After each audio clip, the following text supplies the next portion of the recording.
కొన్ని government of India నుంచి కూడా వస్తాయి. మీకు ఇంద్రమ్మ ఇండ్లు తప్పకుండా వస్తుంది, పెన్షన్ అనేది తప్పకుండా వస్తుంది.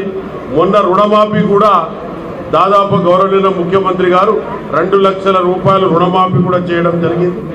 కాబట్టి ఇవన్నీ కూడా రైతు బంధు కూడా మీకు ఎలక్షన్ కన్నా ముందు కూడా వేయడం జరిగింది, తర్వాత కూడా వేయడం జరిగింది ఎంపీ ఎలక్షన్ కన్నా ముందు. కాబట్టి మీరు అన్నీ కూడా గమనించాలి. స్టేట్ స్కీమ్స్ ఎవరు మాట్లాడినా మీరు నమ్మవద్దు. సెంట్రల్ స్టేట్లో వచ్చిన స్కీములు మొత్తం ప్రజలకే అందజేస్తారు తప్ప డైరెక్ట్ ఎవరికి ఇచ్చేది లేదు ప్రజాప్రతినిధులకు. మేమేందంటే వచ్చినది మీకు చెప్పడానికే మేము ఉన్నాం తప్ప ఇంకోటి లేదు. వచ్చే ఏదైనా కొత్త స్కీములు పట్టుకొచ్చి రోడ్లు కానీ వాటర్ స్కీమ్స్ కానీ చెరువులు కానీ పట్టుకొచ్చి ఇచ్చే బాధ్యత మాది. ఏదైనా ప్రజలకు అందుబాటులో ప్రజల అకౌంట్లోనే చేరుతుంది తప్ప పైసా రూపంగా ఏమి ఇస్తలేరు. మాకు కూడా మీరు గమనించాలి.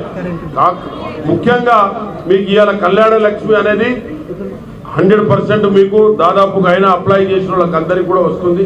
బీద వాళ్ళకు చూసి ఇక్కడ ఎంఆర్ఓ గారు కానీ స్థానిక ఉన్న ఎమ్మెల్యే గారు కానీ అందరం కూడా మీ పక్షానే పనిచేయాలని తపన తప్ప ఇంకోటి లేదు. కాబట్టి మీరు కూడా అర్థం చేసుకొని కాంగ్రెస్ పార్టీ ఏం చేస్తుందనేది కూడా మీరు అర్థం చేసుకోండి. పెన్షన్లు అందరికీ వస్తాయి. ఇంద్రమ్మ ఇల్లు మేము తప్పకుండా అందరికి ఇస్తామమ్మా. 100% ఇంద్రమ్మ ఇల్లు కూడా స్టెప్ బై స్టెప్ అందరికి వస్తుంది.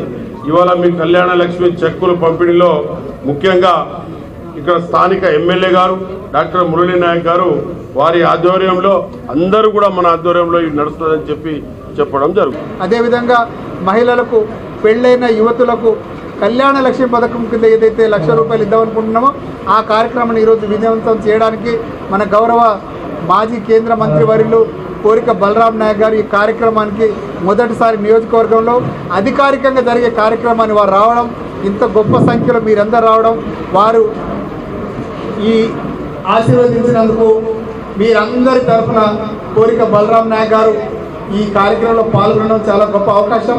అదేవిధంగా ఈరోజు మొత్తం 103 మంది మహిళలకు వివాహాలైనటువంటి కళ్యాణ లక్ష్మి పథకం కింద 103 అంటే మొత్తం ₹1,03,00,000 విలువైనటువంటి చెక్కులను ఈరోజు పంపిణీ చేయబోతున్నాం.